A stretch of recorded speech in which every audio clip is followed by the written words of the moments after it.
A car has the ability to drive. It like physically has been built to drive. But if you're in park and you're asking it to drive, it's not going to do anything. You can, floor the gas, you can apply the brakes. None of that is really going to have any effect on whether or not the car drives or not, because it's in park. If you want it to drive, you have to shift, right, into drive. When you then have it in drive, the car will listen to you because it's been shifted into that position. So it's very similar with people who are not believers. You can point fingers and tell them, oh yeah, you're going against this Christian value, or you're going against this Christian value. They're not in that mindset, right? They're not Christians, so they don't follow the same moral structure that we do. So you can tell them all you want what they're doing is wrong, but from their moral position, even though the scripture says that the law is written on our hearts, they will not see it the same way as us. We can tell them that over and over, but the position that they're in is not the correct one to be able to drive.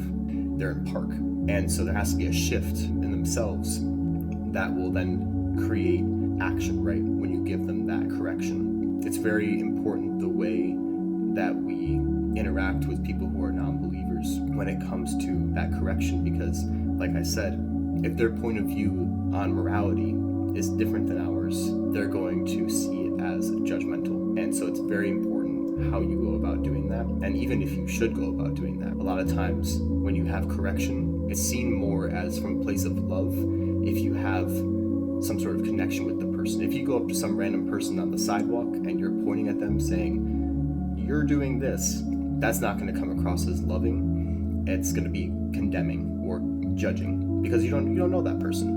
They're not going to, why would they care what you think? But if you have someone who you know very, very well, and either you come to them with an issue or they come to talk to you about something that's very important, that kind of correction is going to come across as loving, because the person cares for you. It'll be received in a much better way.